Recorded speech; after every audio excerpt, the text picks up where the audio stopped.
Greetings, fellow Gothamites. Tiki here. And BlueDragonFive. Over 10 years ago, as the Dark Knight changed things forever, we lost the actor who made it happen.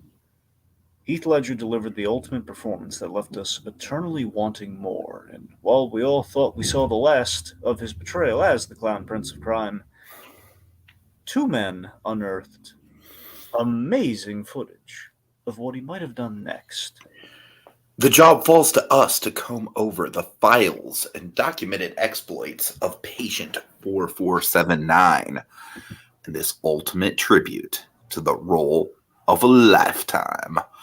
Let's start today's session with the other side of the coin. That's right, Dragon. It's almost as cool as the cool side of the pillow.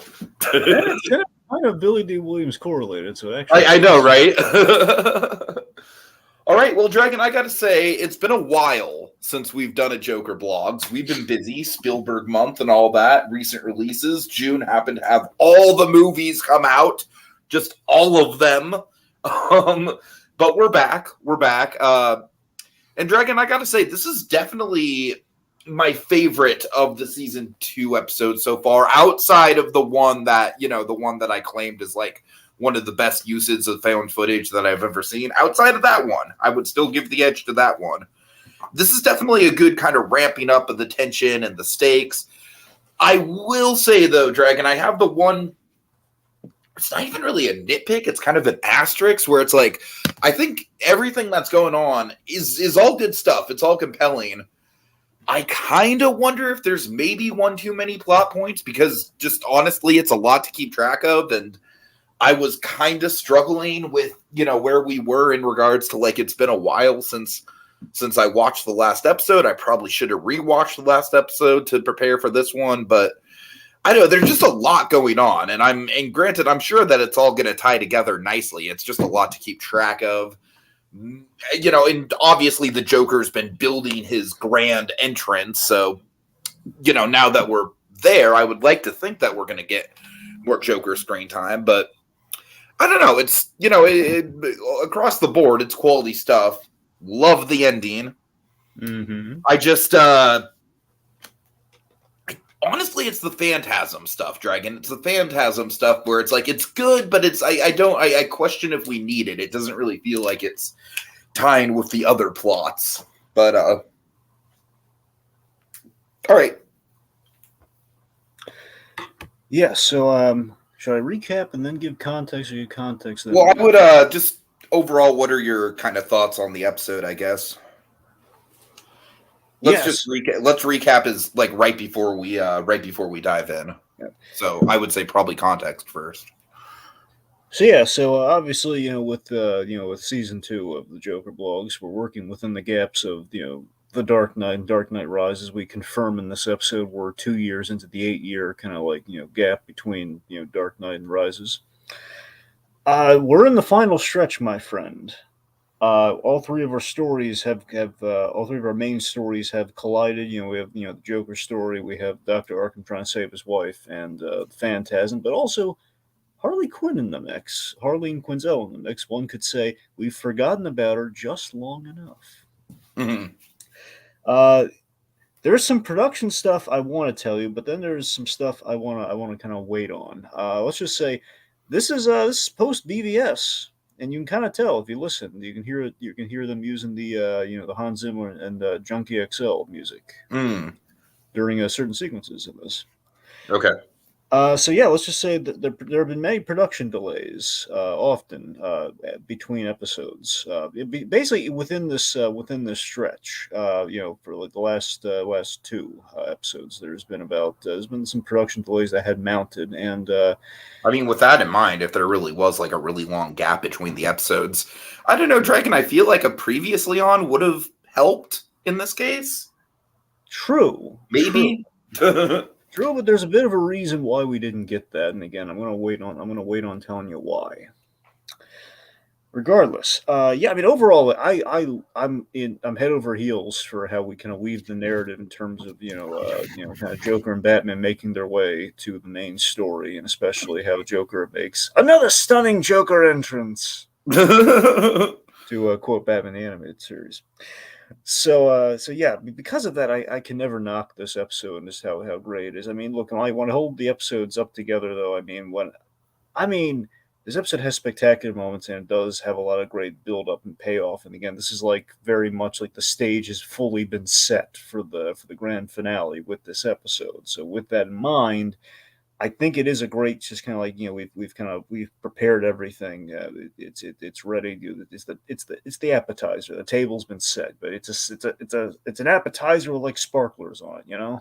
It's a fancy. Oh God, Dragon! There's a gag involving Steve Carell in Asteroid City that involves sparklers, and I'm just thinking about it now that you mentioned it. Anyways, That's what I'm saying. Like, I mean, ultimately, I do really like this episode, but I mean, I don't know if I Axis and Allies is also a really good one, which that's the one that was right before this. I mean, there's a lot of there's good stuff. I guess maybe I am a big Harvey Dent fan, so that definitely plays a role in me liking this so much. I mean, Near Death Experience to me might have been the benchmark, because that's where we do kind of like one of the benchmarks, because that's when we do the kind of the Inception episode, where we go in Harleen going on kind of like the journey within herself, which is really well put together. Mm-hmm. That one's kind of a tribute to the first season, because it kind of recaps things within the episode with all the references. So that one has a lot going for it. So again, in terms of stacking them against each other, I mean, this still does have a lot of kind of plot, a lot of tying things together nicely. Anyway. So, all right. Do you want me to cue you up, Dragon? Sure. Okay. In my best Carlton cues. Previously on the Joker blogs.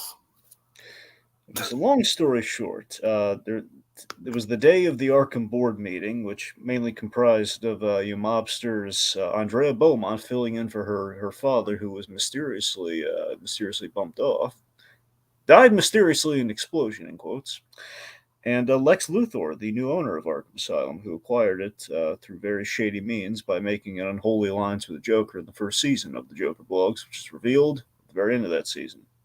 Jeremiah Arkham retakes his hospital and forces his hostage, Dr. Thomas Elliot, the wannabe Bruce Wayne, forces Thomas Elliot and Barbara Gordon Sr., Jim Gordon's wife, to perform surgery to save Lisa Arkham, save Dr. Arkham's wife, who was very broken up about, and Joker essentially blew up with road flares and dynamite.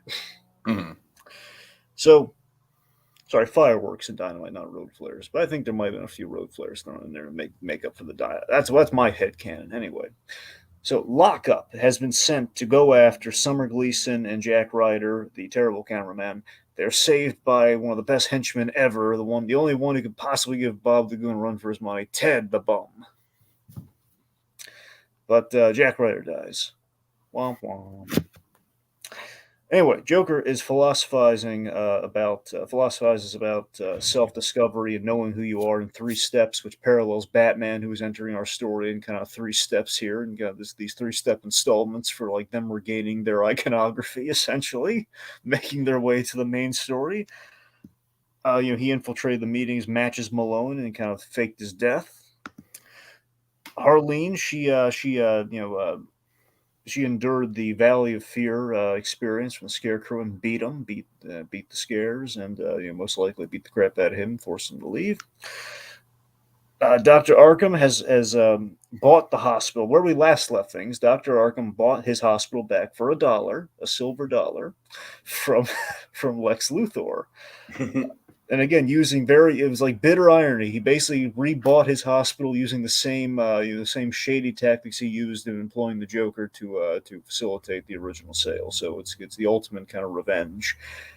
But that's not all, kids. This is where we last left things. The big reveal.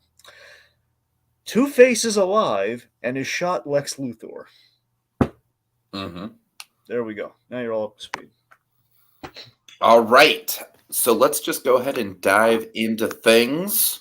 So I do really like this opening, Dragon, and it contains like right off the bat a moment where I'm just like, "Oh man, that is no bueno for Dragon." Nope. All right, so we have the last of the guards here. The chubby guard is fleeing, and the idea of these guards have brutalized the Joker in the beginning, and he took it all. And it gets the thing like, if Joker's letting you beat the crap out of him, you know it's not going to end well for you. So Joker's on the radio. He stole from one of the other guards, communicating with this guy, taunting him. Says, "I bet you're dying to know, what step 3 is." So we have the first pig was in the locker, the second pig in the bathroom stall. Of course, we see like the bloody walkie-talkie through the door, and presumably on the other side of the door. I don't think he had the axe to do this, but then again, it's a pretty clean cut. But regardless, it's horrifying. The guard's hand is on the door, and Joker just like wham slams it, and the guard's missing his fingers, and it's horrifying. Yeah, man, that right there. I mean, granted, I do think it's like, yeah, you have what you work with. The fingers do obviously look fake, but Well, I didn't want to actually hurt the guy. well, yeah, of course, but just the actual like the edit, the shot from the door to like we only see one shot of the severed hand, but it's enough to really get the idea across. Now, the reason you're probably wondering why, of all the brutal things we could possibly do to this guard, why did we make him lose all the fingers? Do you remember why, Tiki? I'm assuming it had something to do with because he couldn't handle the grenades. No. I mean, it's a good side reason, but that not really. Okay. No, I don't remember why. It's a really great reference. So this whole each of the installments, I mean, with the exception of one out of the three, if you want to be all technical, but Joker reclaiming, doing the makeup piece by piece. He had the shoe polish for the eyes. He used paint for the face, and then he used the bloody finger for the lipstick. So in Apple a Day, the lunch episode from the first season, Joker tells Harleen, they scrubbed him down real good when he showed up, and they eventually gave him all the makeup products he could ever use because he foraged for the original makeup. He used like shoe polish he stole from a guard. He used baby powder from the Scarecrow. At least he thought it was baby powder, and he bit a guard's finger off to do the makeup. So for the blood, yeah. For the blood. So essentially that's in reference to that. So we're going full circle. So it's basically just like he needs more fingers for more lipstick, essentially. Well, no, he just really needed one finger. The rest was overkill. It wasn't just gonna like, hey, pull your, let me pull your finger. It wasn't exactly. Oh God. All right. But still, it's the most horrific way possible he could do that. But also, it's called like if you do not take the Joker's makeup away, if you do bad things happen, like Gordon seemingly gets shot, or terrible things happen. We remove the Joker's makeup in the Nolan movies. Okay, so anyway, so he grabs the finger for the lipstick, and the guard, he's not doing well. He hides in the elevator. So this brings us to again the parable to the three little pigs here. Yeah, this is wild. This is some wild Joker dialogue. I love it though. I love that he does make the point that he's in the. I love that the minute he's in that elevator, it does occur to you that okay, if you're doing the three little pigs parallel, he's in what's tantamount to the brick house right now. So he's in the safest place in Arkham technically. So it's close to the exit, and it's also like between floors of the craziness. So odd that's the safest place in Arkham, you would think. Right. Oh That's man. Yep. But it's not going to be the safest place for long. It did good, but like the third little pig, he opens the elevator door. I do really like this method of execution, Dragon. I also love Joker just juggling the grenades. It's a classic Joker bit, and I love it. That's them pulling from the animated series entirely. It's like Joker would always do. And I will say that, one thing I kind of noted with this episode is like we obviously get more dialogue with Harvey Dent. We get Alfred this episode. Both of those actors are really solid in the roles, and they embody the the actors from Dark Knight trilogy well. But like, my God, man, this Joker is just another, like, he truly, like, as we say in the intro, he truly embodies Heath Ledger. I mean, it really is another level. Yep. Oh, for sure. I think the real question at the end of the day is like, if Nolan took this seriously, if he saw this and took it seriously in the time frame that he had, do you think he would have considered recasting with this guy? I don't think Nolan would have. I think there's other directors that would have considered it, but I think Nolan is like I just think he'd like be pretentious about the whole like, oh, it's a fan film. I'm not going to cast an actor from a fan film. Fair point, but I guess what I'm getting at is, had that happen if a director like put him in the game. Dragon, I'm saying like a Tarantino or something. Absolutely, yeah. I think a lot of directors would have. Nolan, I love the guy, but he just kind of has a stick up his ass sometimes. I guess my point is to the proper move to do it. I think. I don't know, Dre. It's hard to tell because I really don't think Nolan would have just because of the Heath thing. Mm-hmm. It's hard to tell. It's hard to tell if it would have been not insensitive. You know what I mean? Right. I mean, I think it's like carrying the baton of the original performance. If you have an actor who's literally doing this exact performance as like scarily accurately as possible, I think that gets the okay in my book. I'm just saying, if a guy's going to be able to replicate it that eerily, it's like, well, I mean, sadly, we've lost the guy. I mean, we're not creating him in CG, but, it's like, it's a recasting, but it's a flaw. It's what we do all the time in TV when we lose an actor. So this is like, I mean, usually in terms of like, we recast the guy. In this case, like, well, if we do not have the actor on this earth anymore, it's a lot better than just like, and he's gone now. We're not going to mention why. We're not going to mention where he squirreled away at, but keep in mind, Nolan also kept Two-Face dead, which was arguably a bad call. Which this series does take another right. Anyway, I don't know, man. That you know what's really ironic about The Dark Knight Rises, Dragon? What? I kind of just now realized this. For all the time that I spend saying that series should do time jumps, The Dark Knight Rises really didn't need a time jump. I think the time jump is probably one of the more problematic parts of that movie, just from a plot point of view. Right. Okay. So, let's see. Anyway, so we have Joker. He's been throughout the 3 appearances that we've had, been building up the Joker and him getting each piece of makeup. He's been going on about this whole little kind of basically what he's saying is in kind of parallel to Harleen Quinzel becoming Harley Quinn. Essentially, like, how do you know who you really are? How do you rediscover yourself? Essentially, in her rebuilding her shattered psyche. That's kind of the parallel they're going for here, where first step was uncertainty. Mm-hmm. Second step is basically what goes into making the Jokers. Like, well, there's uncertainty about, so you just don't know how things are going to go. So it's like, what's this? The nihilism. What's the point? Then there's the gamble. That's basically always taking a gamble. And then there's this third one we get is risk, aka will the gamble pay off? It's the question of like, do you take the risk? Mm-hmm. So basically, gambling and risk, it makes life worth living. But I love how he's saying that like literally as he's juggling the grenades. Yeah, it's perfect. Of course, he got those grenades from lockup when he took them out. Mm-hmm. He's alive, but just not. Well, we don't know what happens to lockup. Well, also, I just want to note, Dragon, this state that he's in with the makeup, it honestly might be my favorite look that we've had of him. I really like the nearly complete but not quite look. It's really chilling to me. It's almost kind of like that sort of like uncanny valley. You know what I mean? Yeah, it's almost right, but something's off about it. For sure. It's like we had like one brief snippet of it in the Joaquin Phoenix Joker movie where he had like for a moment he had like the white makeup without the lipstick, without the right.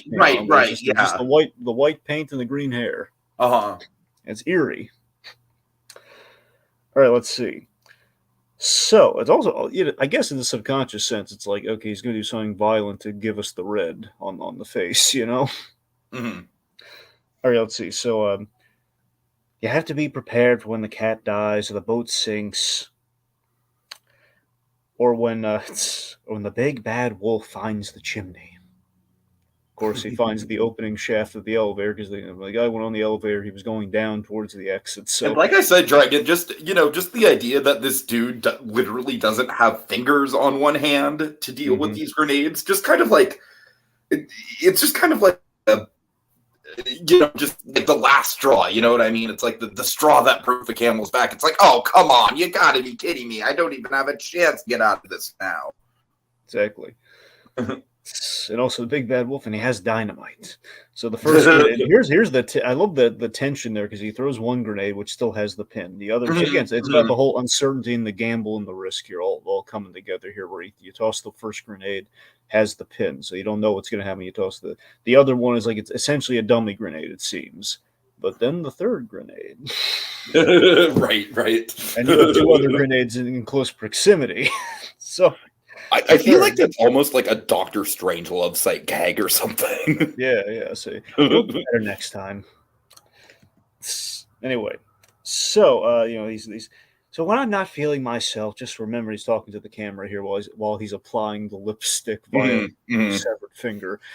When I'm not feeling myself, remember I like to remember these 3 steps. Of course, then the explosion behind him, horrific. All right, so Batman, meanwhile, he finds Roman Sionis has been carved up by the Phantasm, alive but horribly scarred. He does a little pulse check on him. Alive but mutilated, he calls Alfred, who, if memory serves, is a deep-faked Scott McClure. So the same actor who's playing the Joker most likely is playing Alfred here, but he's deep-faked. Wait, what do you mean deep? Like they literally over? Yeah. Like, what do you mean by that? You know the deep fake effect, right? No, I know, but they literally have him over Michael Caine dialogue or what? No, they have Michael. No, it's Scott McClure doing a really good Michael Caine impression. Oh, okay. And they put Michael Caine's face on top, or at least they manipulated his face to look like Michael Caine as much as they can. Huh. That's interesting. I think it looks well. You know what? You know why I think it looks good is because it's through the computer monitor, so it kind of gives it another layer. Exactly, it kind of helps obscure a little bit. Right? Because I honestly didn't even notice that.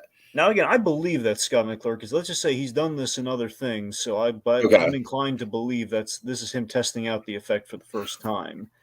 There's a chance it could be another actor doing that, but that's the effect they're using though. Regardless, they've made him up. They're obscuring it with the monitor, but there's a little bit of deep fakery going on. At least some light deep fakery at minimum. Mm-hmm. Anyway, so he calls Alfred, and Alfred's like, "It's so good to hear your voice again, sir." And of course, we call out the Bat voice, where he's looking for Mrs. Gordon. Or let's see. So basically, he tells let me get her out first, then tell Gordon to go in. Basically, he needs to buy time while he can get her out. So that's Batman's main mission here, to save Barbara Senior. Which I really do like that. That's kind of like there's personal stakes there with Gordon. Absolutely, for Batman. It's not just saving people, which obviously he's invested in, but it's saving his best friend's wife essentially. Love it. I love it so much. And then we have this bit. It feels this is very pulled from the Arkham games, where Alfred launches the bat suit through the glass window. Yeah, totally. It's done on a budget because basically, had it actually been launched, it would have been in a metal tube. Those Arkham games are finally coming to Switch, by the way. I really should play them. Yeah. So this little metal, usually in the Arkham games, a metal rocket, little container gets rocketed out, but there's no budget in there for a big old metal container. So we tossed the duffel bag through the glass, but it works. It works. It's practical. I buy it. It's not a huge distance he needs to traverse here, after all. Because usually we're shooting it down from the bat plane. Here's just okay, so a van outside is gonna slingshot it through a window. It's a lot more practical. Anyway, so then of course he opens it, and then we have the last part of the costume, because we've had the bat suit itself, but now we have the cowl. The cowl has entered the fray. Okay, so Lex. Then we check in with Lex here. So Lex has been shot. Last episode we kind of ended ambiguously, Lex turned to the barrel of the gun, then bam, and then we were. Oh yeah, I remember. I was like, okay, shit, you just killed off Lex Luthor, and it's no, not quite. Yeah. So let's see. So Lex has been shot, and he's run off of it, and he's at Two-Face's mercy here, and this is where we're starting to play the BVS score. Mm-hmm. Let's see. So then we have Arkham providing top-tier medical treatment at bedside. God. Don't worry. I love it. That was Steve Maloney here. How great is Steve Maloney's relishing the guy? I really think this might be one of his best episodes as Arkham so far. I really do. Oh, agreed. I think he's all over the map this episode. He has this really great moment later on where he doesn't even have a line of dialogue, and he plays. Oh yeah, I know exactly what you're talking about. Yep. But seriously, so this moment where he's just relishing the object because Lex Luthor is the man who pulled the Joker, basically let Joker off the leash. Excellent doctor, right here at hand, on hand at Arkham. He's like as he's keeping pressure on, he's like rubbing it in. It's a thrill. You're gonna be fine. You're in excellent hands. I could tell by your face you recognize who that was. I was surprised as you when Gordon told me he was still alive. Yeah, so he tells Lex about Gordon keeping Two-Face there in secret. So apparently, what Joker Blogs is intimating that publicly Harvey Dent is dead, but secretly Gordon, is basically keeping him hidden in Arkham.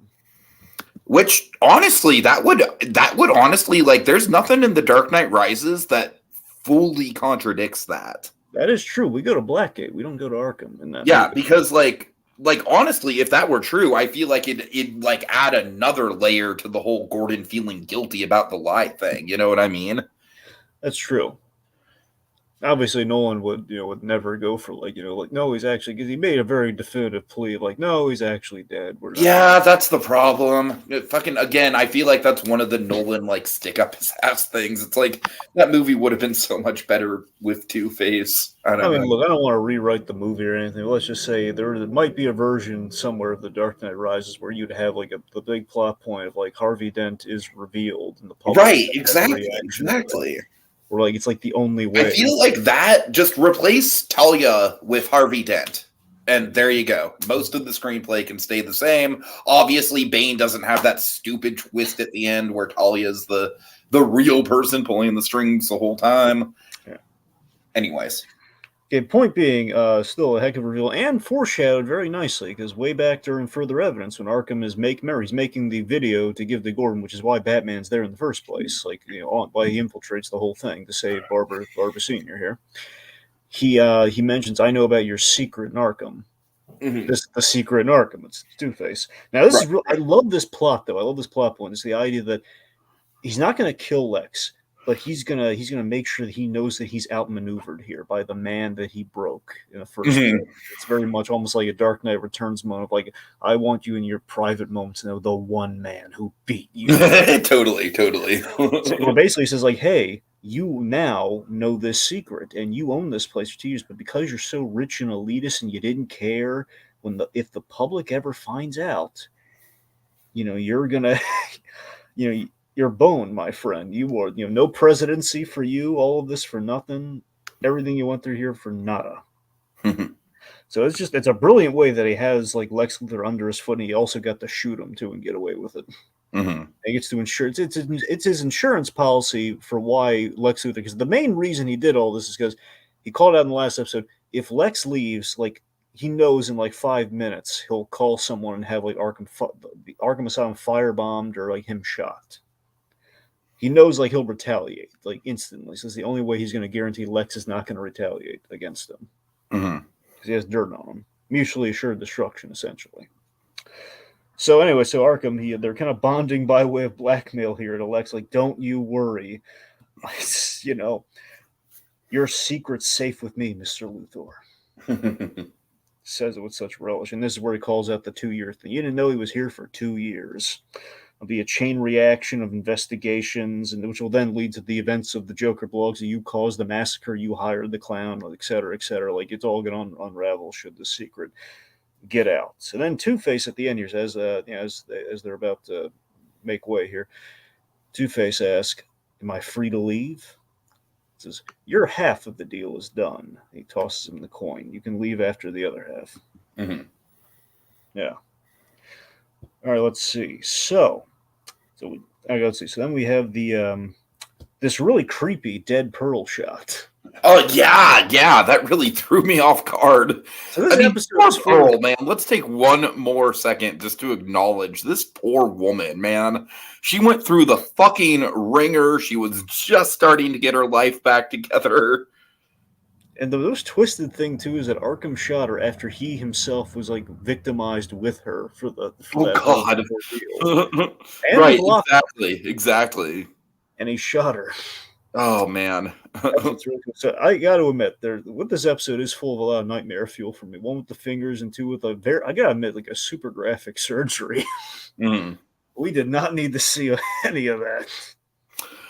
The surgery, you know what? Like, from a budget point of view, though, it is very impressive. I know it's very impressive. Those are very graphic. No, you're right. It is graphic. It is graphic. I'm just saying, like, it looks very realistic. It looks too realistic, one I could know. say. That's the problem. Did too good a job. All right, let's see. So the plan. Okay, so the plan right now between Tommy Elliott and Selena Kyle and Barbara Senior is okay. You're going to snag the code, and then Barbara's going to inject Art because his hands is going to be full when he's actually doing the surgery, which she then calls a whole bunch of ethical questions. Like, wait a minute, we can't actually do this surgery. We can't use this woman as a pawn for our escape. Like, I mean, can we actually do this surgery? Will it actually work? I like how Barbara Gordon definitely like has a more proactive role in this than she actually had in the trilogy. Well, that's very true. Yeah. I mean, I'm not even saying that is a bad thing. I don't really think she had much of a place in the story of the trilogy. I'm just saying it's cool to actually see her character. True. So let's see. So anyway, so yeah, she's calling out a lot of ethical fouls here, and these are the last surgery we're doing together, man. I don't like this one bit. Also, she mentions she's going to leave Gotham after this, assuming they survive, which she does in The Dark Knight Rises. So again, this is them getting script notes on the pages from The Dark Knight Rises script, and this is them factoring into the story here. Like, okay, so we're going to start off. That's sort of what she moved to Cleveland with the kids. So this is kind of like an extra layer as to why she left. That's essentially what our guys are doing here. Sure. All right, so Selena Kyle, she then mentioned she's AB positive. This is a really clever medical joke, which, again, for the spin-off they wanted to do for the Joker blogs, Gotham Memorial.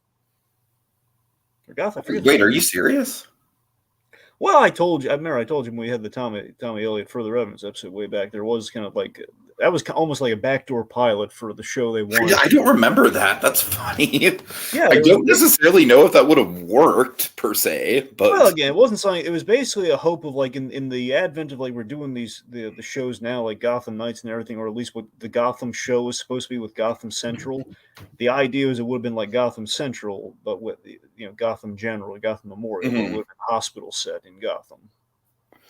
I mean, it's an interesting pitch. That's not something they were actually going to do as like a fan series. It was like a hopeful, like an actual pitch for something like what we get with the Gotham show. Like right.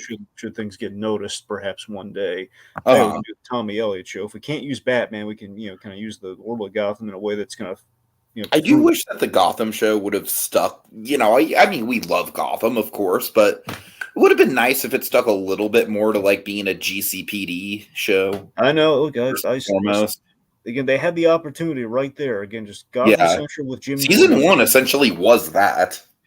More or less, yeah. It was kind of like an early years of Gotham, but yes, it was essentially, with a young Bruce Wayne factored in. But yeah, it's like it's not that hard, guys. All right, so anyway, so something called AB positive. We have this medical joke here, like, oh yes, the universal taker. All right, so Arkham returns, and let's see. So then we have. So Rupert Thorne is in the darkness of the parking garage. Of course, where we started Mask of the Phantasm, in the parking garage with mobsters. He's calling out the Phantasm, which, again, he and the rest of the mobsters have kind of pieced together as likely Carl Beaumont. He thinks it's Carl Beaumont. And we essentially confirmed that here. I was going to say, we pretty much confirm it. Like, I mean, like Andrea Beaumont pretty much literally says, like, no, stop, that's my dad. That's the thing. It's kind of one of those things. So I think at this point it'd be a twist if it wasn't Carl Beaumont. That's the thing. All I can tell you is that there's her dad was actually Maroni. I'm just kidding. Sorry, go ahead. To say there's a hair of ambiguity, but I think Dollars of Donuts is probably going to be Carl. All right, so anyway, so we have this thing where Rupert Thorne is reminiscing. Basically, ultimately, he's just trying to distract him. He's not trying to actually talk his way out. I believe, again, this guy has kingpin chops. Or Rupert Thorne actor here is really good. Where he says, we've been friends since we were kids.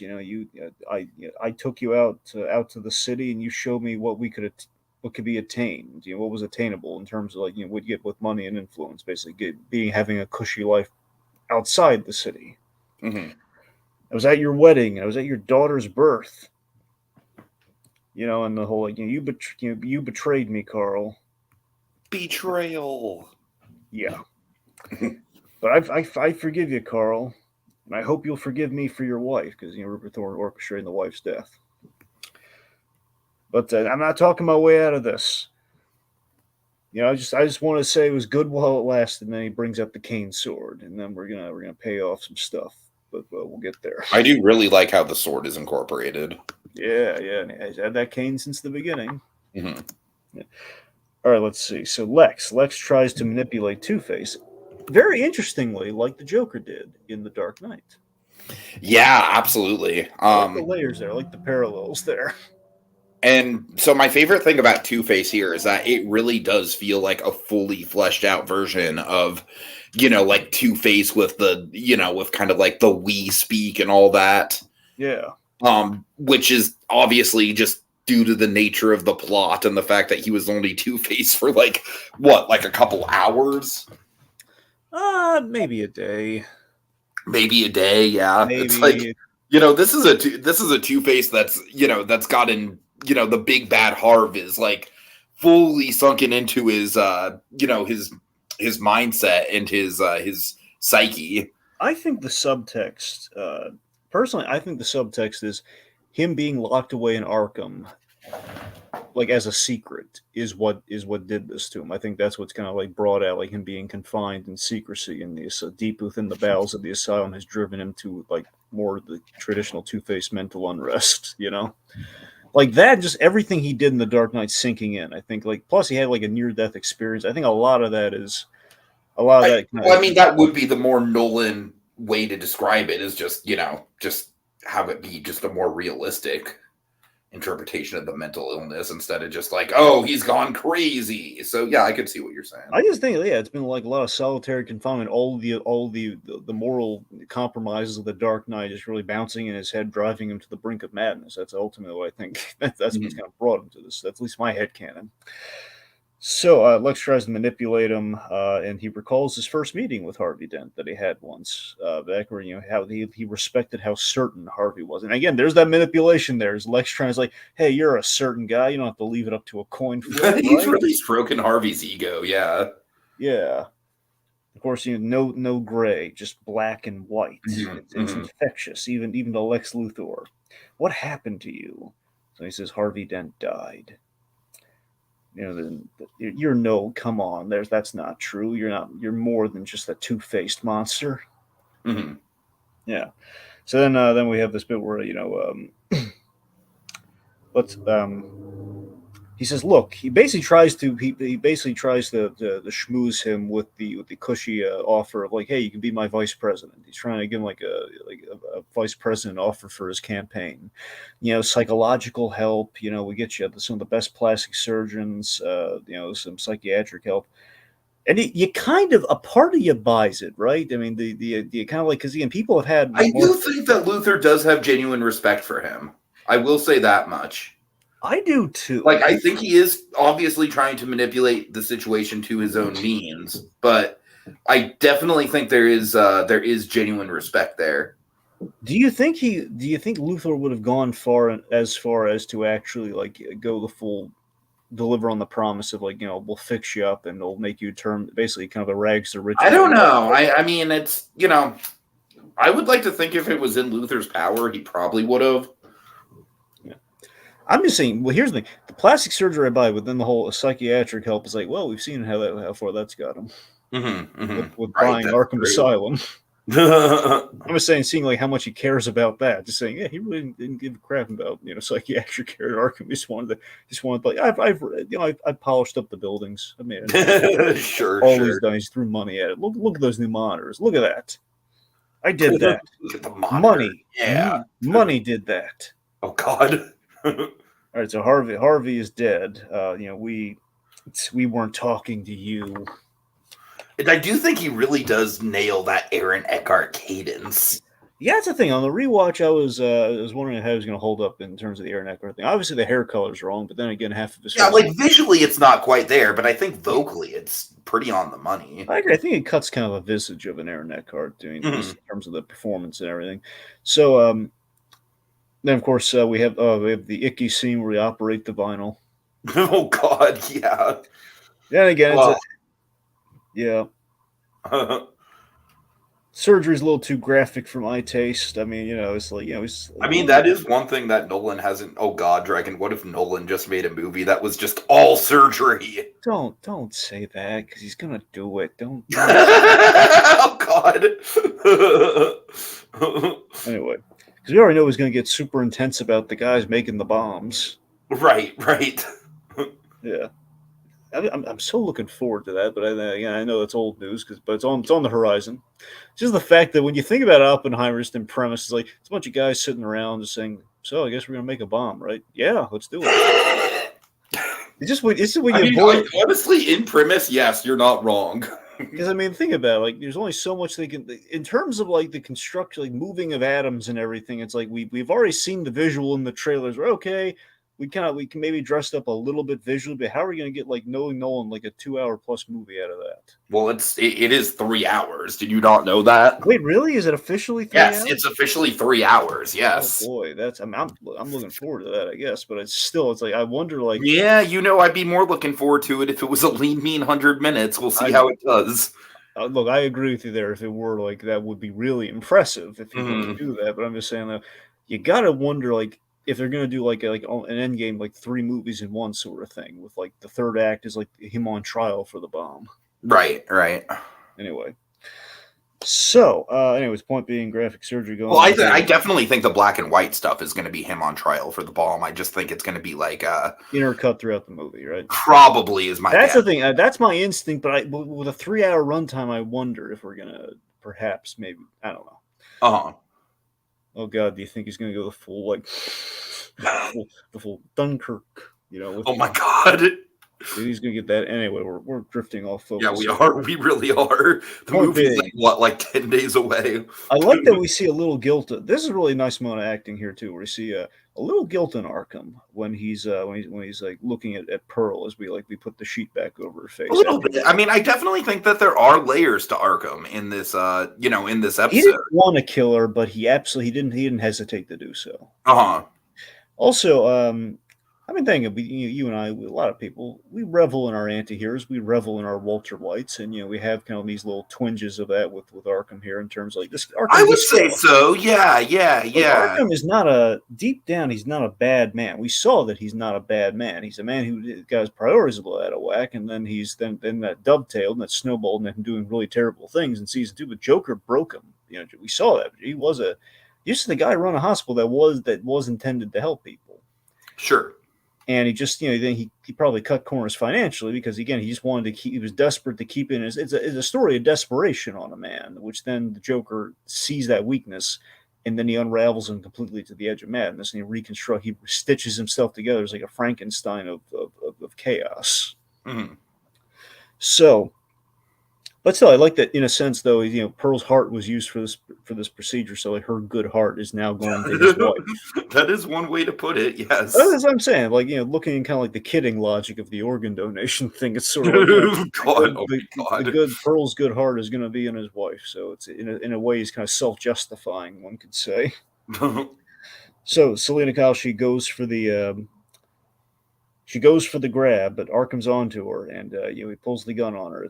Things are tense. And then we kind of intercut a little bit here. We then go back to the fencing with Rupert Thorne and the Phantasm. Now, it does stand to reason. There was a bit of a misdirect, I guess. Well, kind of a misdirect. Andrea Beaumont, we did some viral marketing, and we kind of set a few things up in the crawl and everything. She was skilled at fencing. They built up the whole, for her presumably being the fan. So I guess the big thing with Joker Blog is that everyone and their mother knows Andrea Beaumont's going to be the Phantasm. But the fact that we did not go in that direction, instead we kind of made you think we were going that direction, that we kind of went the Carl Beaumont direction. I don't know. Kind of a reversal in the mystery there. Yeah, I'm not sure how I feel about that either. I mean, for me, it kind of just feels like a reveal for the sake of having a reveal.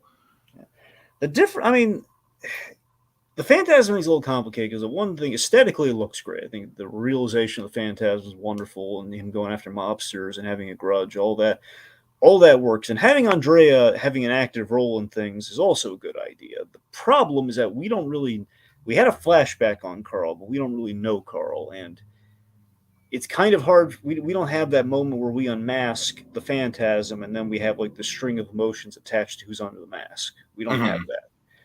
But again, we have a lot of plot lines. We have three to four plot lines here. Now, one of them again is intentionally kind of in the background, though. So we have three plot lines. I guess in looking at it that way, it's like perhaps we did kind of shortchange the Phantasm, but again, aesthetically, we used her very well, or used him very well in this case. So we have this nice little fencing duel here. Then we have right before the killing blow is struck, Batman attacks. So we get a Batman versus the. That's a very classic, like Christian Bale Batman swooping in right before the kill. It's very reminiscent of the Harvey Dent moment at the end of Dark Knight. Oh yeah, oh for sure, yeah. Now, just revel in for a moment, because this is the 30th anniversary of Mask of the Phantasm this year. Just to mention it, because we are talking about the Phantasm. It feels like a missed opportunity not to. I always loved it in Mask of the Phantasm when Batman swoops in, and one of the coolest Kevin Conroy lines, just to use out of context, you're like a warm up for a Kevin Conroy impression. It's like when he swoops in and he tackles the Phantasm the first time they meet, kind of like this. He says, "This madness ends now." That is a cool line. Yeah. I think Batman could say it to any of his foes. It just kind of works perfectly. Mm-hmm. Okay, so Batman attacks. They have this kind of cool fight in darkness. It's kind of using the Batman Begins, kind of like obscuring the fight a little bit, but they're two very shadow-cloaked figures, so it kind of works. Mm-hmm. It's very brutal, though. This fight's really brutal. It looks like it hurts. So Andrea emerges, and she's like, "Stop, that's my father!" "That's my biological father!" Brought it back. Yep. All right. So Batman knocks out Rupert Thorne. He takes the gun and says, "Your father's a murderer, Andrea." Anyway, so and he gives the little bit of advice. And here they're going for the nod. It's a little nod to the end of Mask of the Phantasm, where Andrea and Batman have like these words to each other before they kind of go their separate ways. The whole like, "Andy, what will vengeance solve?" If anyone knows the answer to that, Bruce, it's you. A little bit of that here, so a little bit of like revenge digs two graves, a little wisdom. Sure. So then she poses the question: would you have walked away if you could have saved your family? So it's implied that she that was a really good kind of moral quandary that she posed to Batman right there. Yeah. So I think it's implied in that line that this version of Andrea, she's smart enough to figure out that Bruce Wayne is Batman. Mm-hmm. So I would think so, yeah. It would stand to reason, given traditionally what we do with Andrea Beaumont. And we already obviously established in this universe, it's not like it's impossible to figure it out. Yeah, that's true. Apparently, with a hard look, we can kind of figure it out. Mm-hmm. It's like, wait a minute, I'm an orphan. Okay, maybe not like that. That's still bullshit. I know. If only that premise is one thing, but the way that scene, the dialogue in that scene works, like, no, he can't just hope that he's Batman. He's kind of like, can't we just say that he's smart and he deduced that he's Batman? Right. If we just take another pass at that, it's not that hard. Oh my god. And the tone, the feeling, it's like Joseph Gordon-Levitt, JGL, you're playing the scene just right, but you need better dialogue. Yeah, that's a problem. It's like that actor thing where it's like you can say gibberish, but if you can have the tone of the performance, like he's got the tone of the performance just right. Tone of that scene's great. Anyway, so point being, Phantasm pulls an exit there, and he says, like, protect him. I'm not here for him. So Harvey Dent and Lex Luthor here, they have this big moment here where you're gonna win because Harvey Dent expels in some. He's coming down on Lex here. You're gonna win because of campaign promises. Knowing that you can promise anything in a campaign, but Lex is never going to deliver on any of that. Basically, him calling BS on his offer for vice presidency. The politicians will go for it, but your opponents will never fall for it. Yeah, I mean, and and honestly, Dragon, what that question that you posed to me, where it's like, I do think that Luthor genuinely would like to work with Harvey. He just knows that, like, from the optics of things politically, it would just never work out. Yeah. And also, it's interesting too, of like, while Lex might respect Harvey Dent, he still is very anti-corruption, despite having bent the lines himself. In fact, that, like, he wears he wears the dichotomy on his face now. He wears like the gray, he wears compromise on his face, so he's not hiding from anything. Right. Where like Luthor, he's fake and corrupt, and they have this great line about he's dresses in gray. He basically dresses the gray up as all white, as because Luthor's been wearing all white the whole time here with the jacket and everything. So it's like very Kingpin-esque, I might add. I'm sure I've mentioned that before. Oh, very much, yeah. Yep. So, anyway, let's see. We have like black and white, right and wrong, both sides of the coin for justice. Where does justice stand on you? And he flips the coin. Big image of the episode here. He flips the coin. Mm-hmm. So heads you walk out. Tails, and we call back the line. Tails, not so lucky. Oh yeah. A lot of good callbacks here. Yep, for the man, that's fair for the man who covers all the shades of gray with white. Mm-hmm. It also makes this great point too. This correlates to the face thing. In Gotham, the criminals aren't afraid to show you who they really are. And so then Lex at this point just kind of had it just get it over with. Just go ahead and shoot me, Harvey. It's better than sitting here listening to this pretentious pseudo-intellectual Nolan dialogue. Yeah. So he flips the coin off screen. We reveal that apparently it landed heads, but there is a proviso. So he kicks him out of the room. But you said you wouldn't kill. You said you wouldn't kill me, essentially. And he says I said I wouldn't kill you. I can't speak for the public. So he leaves him basically to leave Arkham on his own accord here. But again, in a asylum full of people that want to kill him. Now, the implication, Tiki, is that Lex does get away because we see that helicopter leave in the previous episode. The helicopter did leave. So Lex got out of there, but we don't know what state he got out of there in. Wait, is that the last we see him? No, I'm sorry. At this juncture, we don't. Oh, okay. I was gonna say that seems like kind of like a weird way to showcase that he got away. He got away because we saw him in a different timeline. Yeah. Yep. All right. So let's see. So then anyways, we have the. So during the surgery, we have this really potentially shaded. Here's a litmus test. I want to get your thoughts on, Tiki. Okay.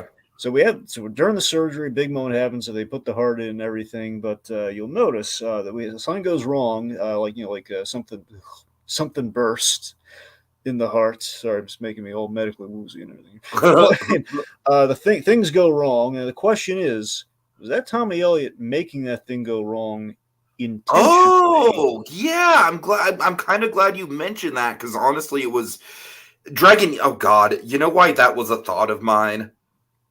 Because a very similar plot point happens on Lost. Really? Yeah. Okay. With Michael Emerson. Michael Emerson's the one that's under the table. Anyways.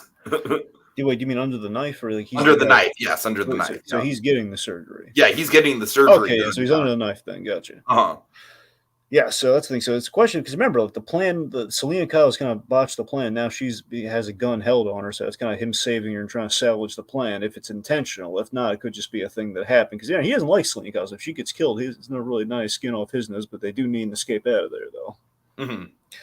So point son goes wrong, and he needs another set of hands. And Arkham is a doctor, and it is his wife. And I love that it's a really well conceived position here where Arkham is in a position where he can't say no to this. He has to drop that gun to save his wife. Right. He wants. So he kind of nabs the phone while this happens. BP stabilized. I love, again, with Jeremiah Arkham, man, it's like, we already addressed the moment with Selena Kyle where he just fuck off. Yep. Which was great. Well played, like you said, just, literally no dialogue. But then we get this moment where it's like, like Tommy Elliott and him are trying to, it's very frantic. They're trying to save, the botched surgery. And then Drake, we basically just get a whole, didn't we just become best friends? Exactly. Yup. So that's like, the way I've always read this is that, when BP stabilized, Elliot did not expect this to go well. The fact that she stabilized after that and with his help is kind of unexpected that she actually might have a chance for survival. That's the way I like to read this scene. Unexpectedly, oh God, we might actually be able to save her under these circumstances. And then he said we're not out of the woods yet, so obviously there's still a lot more to happen there, so it's a little ambiguous. But the fact is, you're right. There is that breath of relief, and this is the acting of Maloney that kills me here. It's so great. Is that it's just that common ground they shared for a moment there, where it's the calm within the storm of chaos, where they have that smile with each other, and like there's not a word out of the guy. Just it's just kind of this wonderful little elated moment, despite all the darkness that brought us here. And he's like, "Oh, we're not out of the woods yet, so put some pressure on the heart while we shoot, basically while we close up and everything." Mm. So then we have the huge, shocking moment of season and 2. You know, this is one of my favorite Yep. deliveries in the Heath Ledger performance. I know. I knew ever since in the beginning when I heard that your favorite moment was high. I kept thinking of this moment. Okay, Tiki. And it's wonderful, and I love that they use it as like the grand re-entrance. And it's in a medical setting too, like it was last time. Right. And he's kind of in the nurse's position here, even though he's not in the nurse's position. Yes, I know. So the point is a lot of fun little parallels there. So Joker makes an entrance, another stunning Joker entrance where I just love this. So put some pressure on this, and then barrel of the gun. Now, presumably, I like to think the gun that Arkham put down just for a moment, that he picked up that very same gun. Mm-hmm. Barrel on the heart. They all look up and like, what? And it's even funnier when you realize that Scott McClure also plays Tommy Elliott, so he's looking at him. Exactly. Yeah. So he's looking in horror, as is Arkham, gun barrel on the heart. He says, "Hi," and then "Hi." Cut the black, bang. I just love that delivery. It's just so like, all right, I know there's tension in the room. Let's address it. I love so season 2. Think about it again. Joker's been in the background building up this whole season, so it's like, hey, remember whose show this really is? Sure. So he shows up and just like bang! It's a wonderfully dark cut of just like bang and flatline, and you title Joker Blogs. It's like, oh my god, like that's a heck of a way to end an episode. Mm-hmm.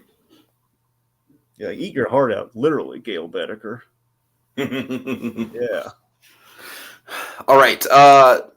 Dragon Little Blue is in the comments. He's saying, "What is this stream about? I thought this was about the upcoming Joker sequel." So you want to give a quick elevator pitch, and also Joker Blue, Jesus, sorry, Little Blue. We have the link in the description of every Joker blog podcast. We have a link in the description to the episode that we're covering. So the Joker Blogs essentially was a fan series that was done by Scott McClure and Andrew DeVary after seeing The Dark Knight, and after passing of Heath Ledger, they wanted to see like, if only we could replicate his performance and see what would have happened in the universe of The Dark Knight. Like if we could, basically we're filling in the gaps between The Dark Knight and Dark Knight Rises. A little bit more like 2 years into it versus the full 8 years, but essentially that's what Joker Blogs is like. We're seeing like what happens, what's the direct aftermath of The Dark Knight with him in Arkham. What shenanigans does he get into? How does he, the creation of Harley Quinn kind of step in kind of a long con sort of way, stuff like that. So it's basically one of the best made fan series ever. The first season specifically, season 2, well, we have to get there to really relate on how it stacks up. But season 1 is quite spectacular as the first season goes, and season 2, we're into it, and it's going more cinematic. There's a big change in style. It's worth looking into. Yeah, like you said, it very much started out as like just rough in a good way found footage, and it's evolved. It's evolved into something very cinematic as we've been going through it. All right, well, Dragon, final thoughts on this one. Like I said, I do think there's a little, maybe one too many plot lines to keep track of, just as far as just tracking everything for my own personal gain. But everything is very solid, and I think that we do see. Like, it's obviously a great re-entry for the Joker here going forward. Things are really starting to ramp up. I know, again, I'm still kind of in wait and see mode when it comes to seeing how the the Phantasm stuff goes. That's the only thing I'm a little bit on the fence about. Yeah, again, I based on the spectacular nature in which this ends and how we tie things together, I love it. But admittedly, look, when I go back to it,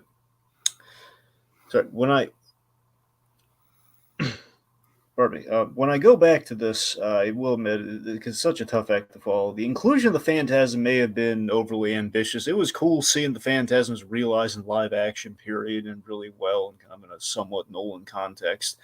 But yeah, in terms, it does get kind of the short end of the stick when we do kind of have everything kind of like mounting on to each other and just kind of like, we're kind of building in our story here. It does kind of like, and we have the Phantasm and go, Phantasm fits in greatly into the boardroom, kind of like the big impetus for like why Luthor is there. And like I said, there's a place for the introduction of the Phantasm, but given the momentum of the story and where we're going, Phantasm does get a little shortchanged, especially when we're not really privy to the whole emotional kind of journey of like who's behind the mask and why it matters. And I guess primarily what it really is at the end of the day is, while we do see Andrea's side of it, and that is good, what we do in that board games episode. And so we do have, that's the most we get in terms of backstory on the Phantasm in this, what's on screen versus like a little news ticker.